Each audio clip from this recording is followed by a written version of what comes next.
I took a trip this Christmas to visit family for the first time in 5 years. And I was nervous as hell, and I've been going through a lot of thoughts about it. And so I wanted to make a video where I kind of sit and talk about everything.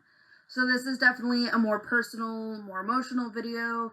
If I can think of anything that might be trigger warning, I will of course put it in the description. So please check there, guys, for trigger warnings and everything. But I want to make a video talking about it because I know when I've made my personal videos in the past, they don't get a lot of traction, but they do help me process emotions and everything. And we had been planning this trip for a while because my Gus, who is my best friend, and I call him my younger brother, his little sister had a baby. And so this is his very first niece. And Gus was not going to miss Christmas with his first niece. He was like, it is her first Christmas and I want to be there. So him and my mom managed to get time off work, and we drove 18 with the snowstorm we ran into, closer to like 20 plus hours of driving to get back to our hometown. And I moved out in 2020 during COVID, not too long after my uncle's stroke, and I haven't been back for a long period since. I think I flew back for a short visit, and I think it was either just after or just before my grandpa passed away. But this was going to be my first Christmas back, my first Christmas without my grandpa, and my first Christmas since my uncle's stroke with them, because he had a stroke in January of 2020. That is when he had his stroke. And so there were a lot of emotions boiling up inside of me, and the main thing is that I didn't want to go back. I'm like, I can celebrate Christmas with everyone from a video from 2 states away. I'm okay with that. I really didn't want to go. Not because I didn't want to see people, because God, I missed my brother and his significant other. The two of them mean the world to me, and I missed them dearly. And my grandma is the light of my life, and I really wanted to see her, but we were going for a week and a half. And being back in that town for that long was terrifying.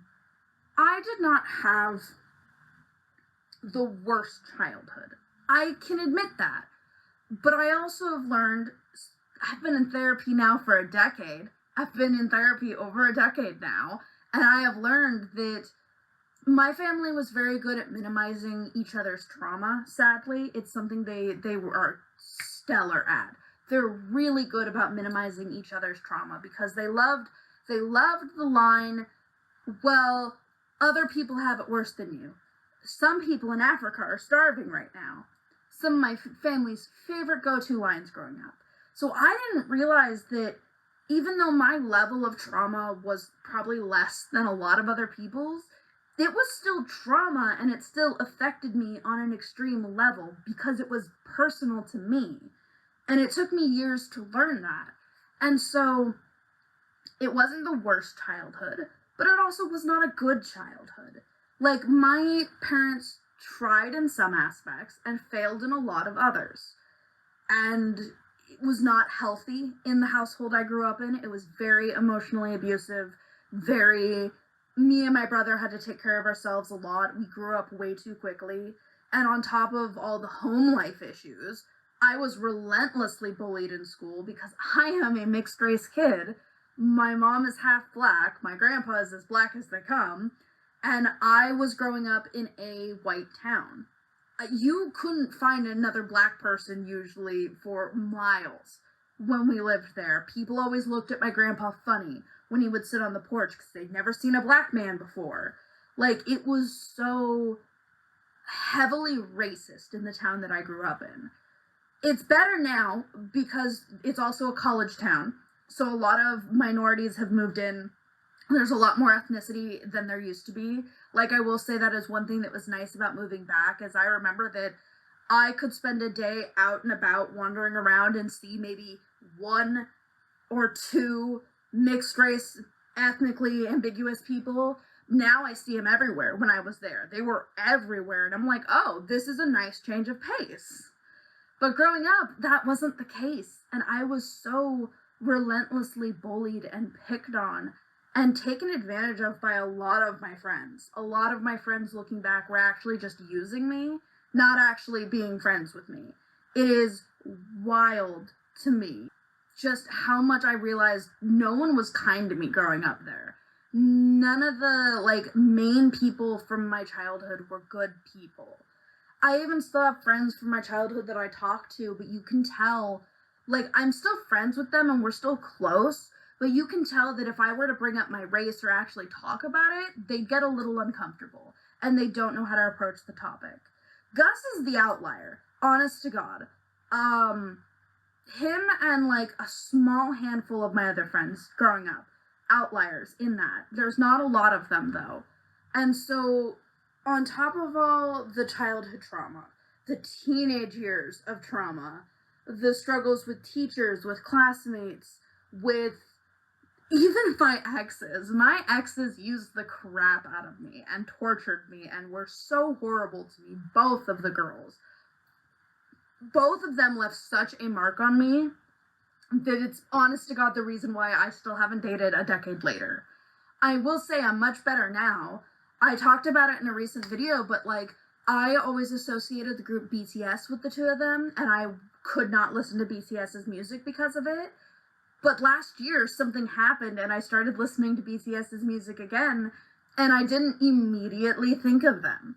They weren't on my mind at all while I was enjoying BTS's music. So, it's taken some time, but I am definitely healing, and this is what was begrudgingly, all the people I talked to were going back will be good. You haven't been there in 5 years. It's been a while. You need to go back and see this town. It'll be therapeutic. And I'm like, yes, but I don't want to deal with that. What finally convinced me to go was Gus looking at me and saying, if you can look me in the eyes and say that you don't want to see your brother, your grandma, your cousins, your uncle, if you can tell me that you would rather not see them and mean it, then I will not make you go. And I couldn't. And that's the thing. I could not tell him that because I wanted to see them, and it was good seeing everyone. It was really good. What honestly helped make the trip bearable, because it did get long there by the end of it. Oh my God, a week and a half is too long to spend in your old hometown with family. Too long. What made it bearable, though, is my brother finally moved out. Him and his significant other got an apartment, and it's not too far from my grandma's place, so I was able to just crash at their place. I slept at their apartment, which means every night after all the drama with my family, I was able to go walk over to their apartment and crash on their couch and just spend time with the two of them and not have to deal with the family. And that honestly was such a saving grace because I love my family.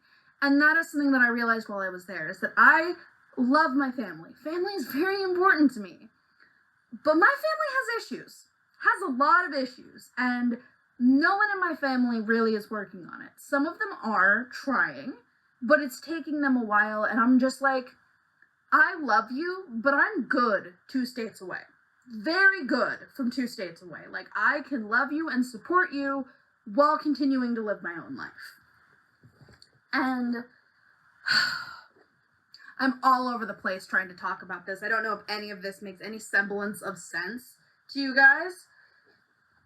But let's backtrack a little bit. So, I don't think I realized just how much I had not dealt with the fear of going back home, because there's only one main highway into our town, and we take it no matter where we're going. If you want to get to Seattle, if you want to get to Oregon, hell, if you want to get to California, you gotta take this highway.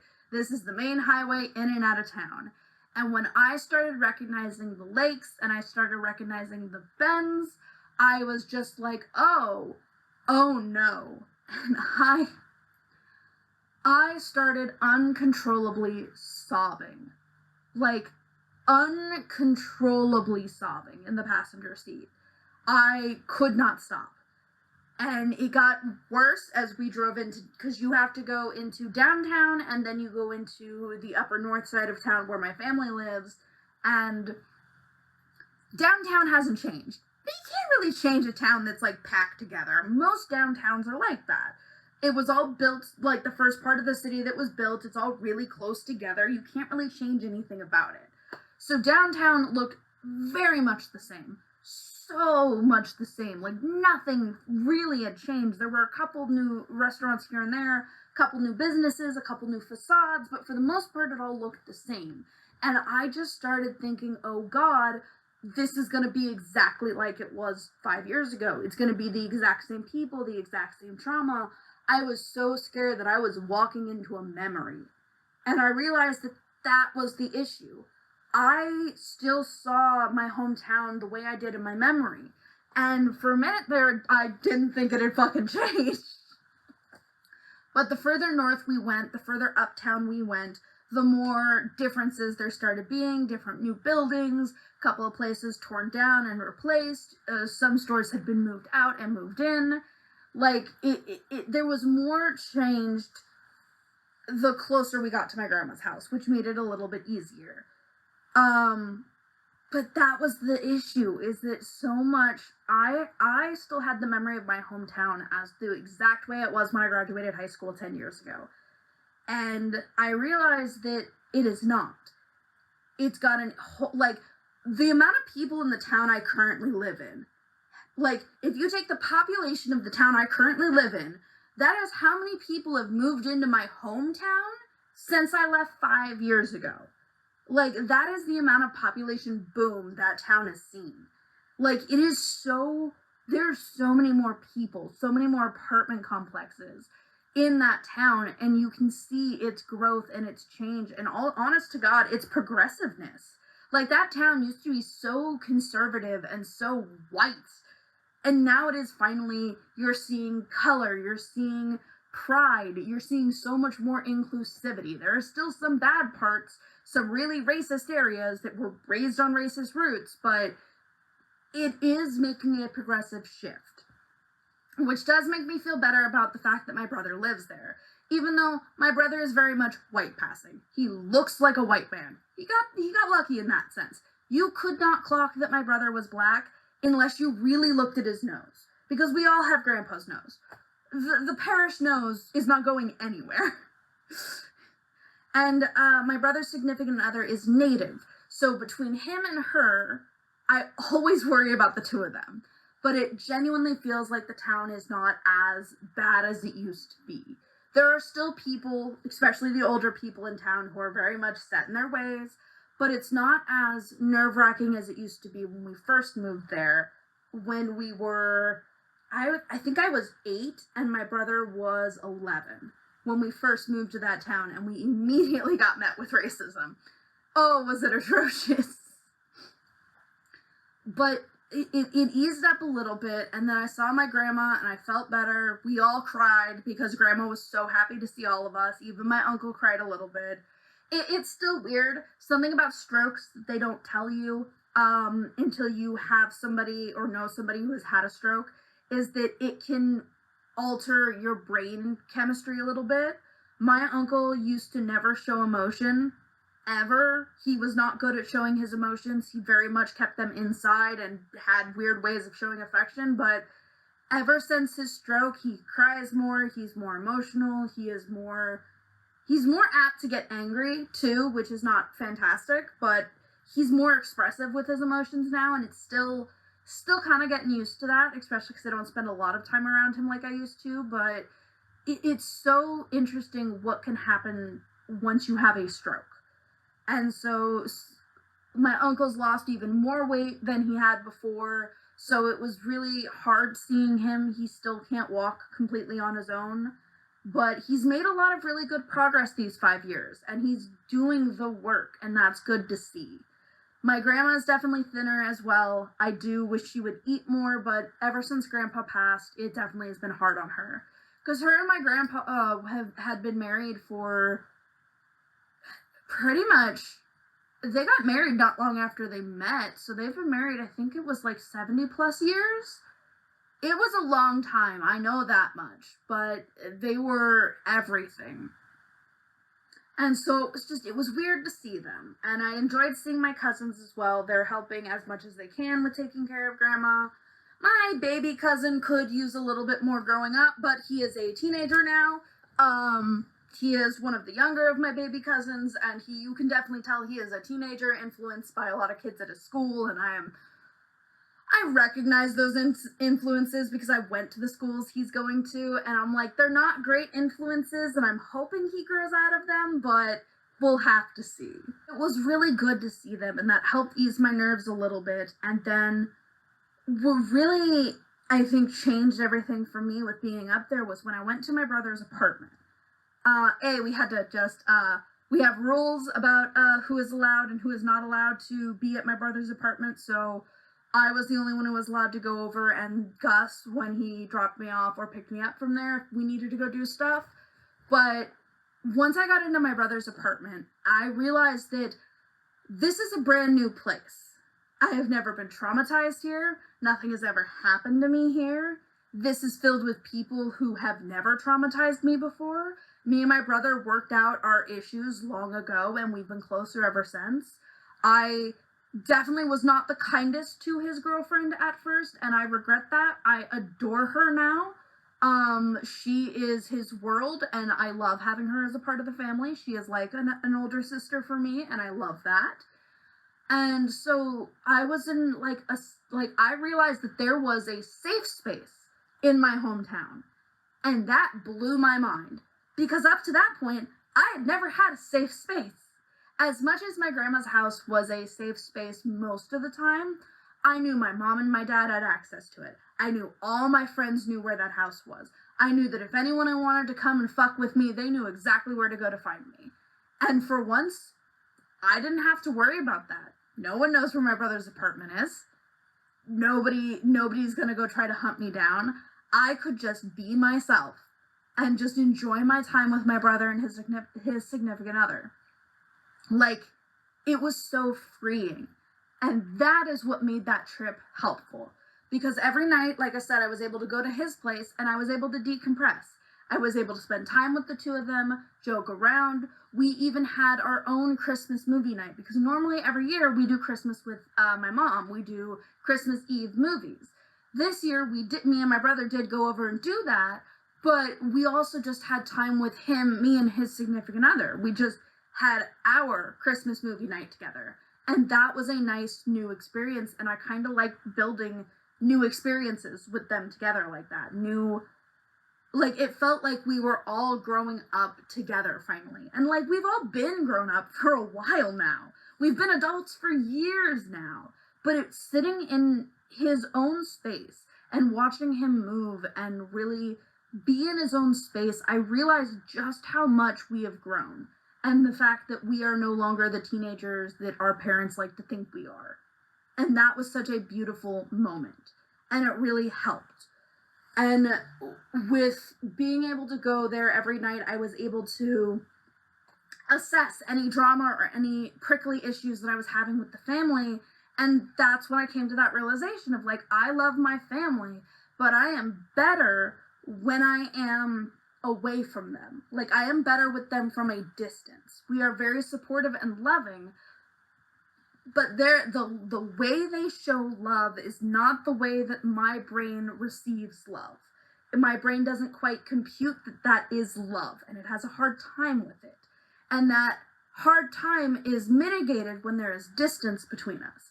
It becomes easier for my brain to process it. And I met up with a few friends. I heard some stories about some of the stuff that's been going on with them around town. Our high school reunion didn't happen because the popular kids fucked up. Because we would have had a reunion last June, but the popular kids messed it up for all of us. Go figure. And I was hearing stories and listening to like all the stuff all these like people in my high school had been going through. And I was just like, I may have struggled when I first moved here to California, and I may have had a very, very hard first few years, but I now know, because of this trip, I made the right choice.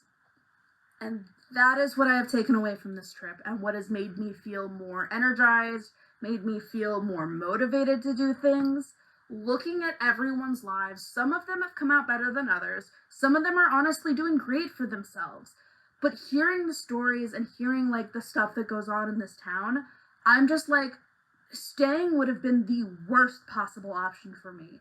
There's a very good chance, because I was so depressed and suicidal when I moved out. I was so far gone.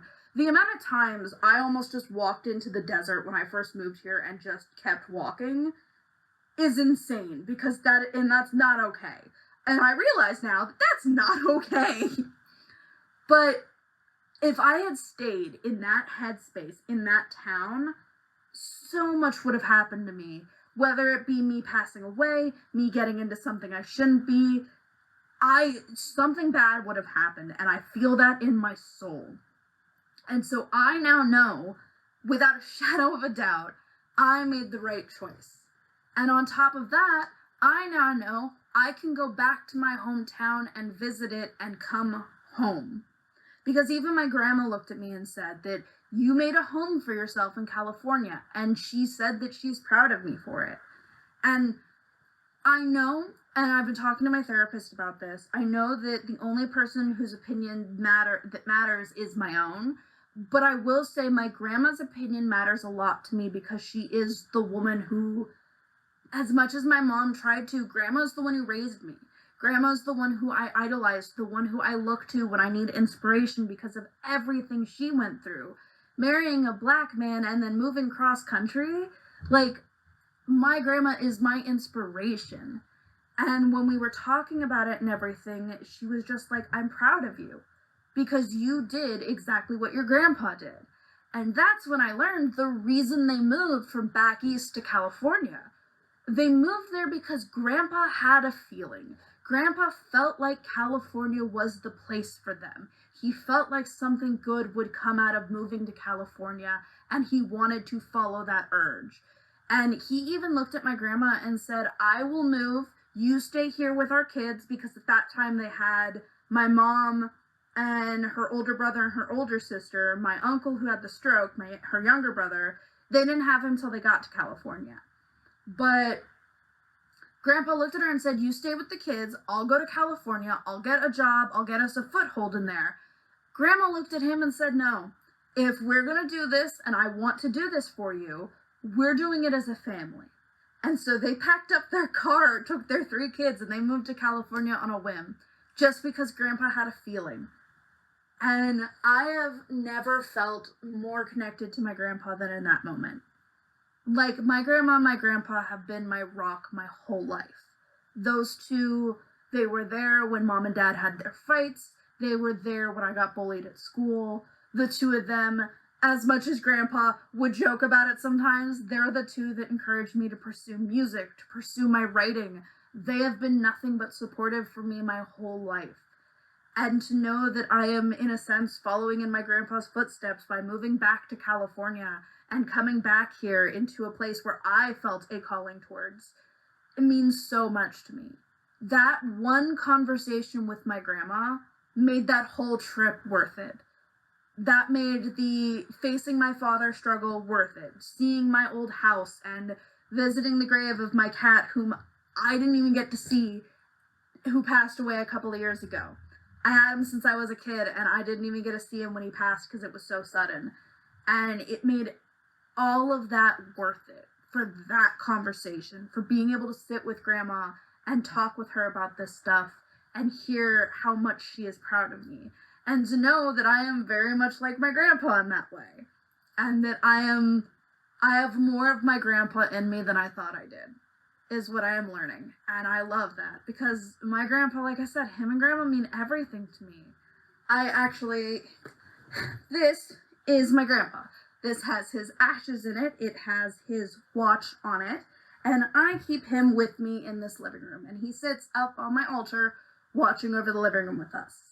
And when the God forbid day happens that my grandma passes away, I will get a white bear, and I will make her a white bear. Because it was a running joke in our family for the longest time that we would get them a black and white bear. Grandma would get the black bear. Grandpa would get the white bear. Or the white something. That was a running joke in our family for a while. But for me, I have always seen Grandpa as my black bear. And Grandma as my white bear. So, I hope that Grandma's with us for a long time to come. She's very healthy and very cognizant for an 80-year-old, I will say. I have met some 80-year-olds who are gone, and Grandma's just out here making her coffee, doing her thing, watching the neighbors, messaging my mom about how another idiot slid out on the corner again. I love my grandma so much, and I mean it when I say that that part of the trip made it worth it. And it really genuinely helped seal something in my soul. And I have been so much more motivated and energized to do things. I finished a plot line from one of my new books. I am working on writing some books. I am doing some fanfic on the side that none of you get to see, but it is helping me get back into the habit of writing again. And yeah. So thank you to my grandma and grandpa for continuing to be my inspiration and my love of everything. Someday I will tell you guys their exact story because my grandma and grandpa's romance story is one of my favorites.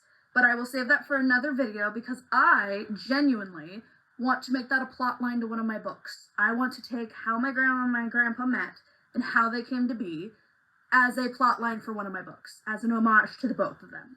So that is for a future book, though. That is going to take some time, and I want to do it justice. But yeah, the big takeaway here for me is that it is important to go back to places that you have grown out of. Especially if you haven't gone there since you've realized you've grown out of it. It is important to go back just for a little bit to see and remind yourself that yes, you made the right choice. You grew out of this place. There was nothing left for you to do here. You couldn't grow anymore. And obviously do it in your own time and as you can because not everyone is ready to do it. It may take years. In this instance, it took me 5. So definitely be kind to yourselves when it comes to trauma. Because yes, everyone's trauma is different. But everyone's trauma is personal to them, and that makes it big for them. And I want people to remember that. And find the people in your life who are going to love and support you no matter what. No matter what you do, no matter what you decide, find the people in your life who will be there for you no matter what with every step you take. Because I have learned through both family and friends that there are some people who won't always be there for you, or are going to try to push you in a direction that you don't want to go. Those people are not helpful to you in the slightest. But yeah, I wanted to share that. I don't know if any of this made sense or if any of it was, following a linear path at all, but I just had the winter trip was good. It was stressful at times because the driving 20 hours was a lot, and also just Christmas is stressful for me. But I had a good time, genuinely. There were really good moments followed by some not so great moments, but the good outweighed the bad this trip, and all the realizations I made really helped me feel grounded. I am motivated. I genuinely feel like I can do more with my life now. I feel more energized to continue with my books because, yeah, I know without a shadow of a doubt, being an author is what I want to do. So, I'm going to do that. I'm still going to do the YouTube stuff. I'm still going to react because music is also very important to me. But writing books is my calling. And if Grandpa here has taught me anything, it's that you should follow your calling. So, if you guys have a calling to do something or a place that you feel like you should go to, do it. Because there is no downside to trying. That is my parting advice for you guys. So, here's hoping 2026 is a good year for all of us and that we all find some positivity and some light amid all the stuff going on in the world right now. Take care of yourselves, guys, and look forward to a lot of new videos coming out soon.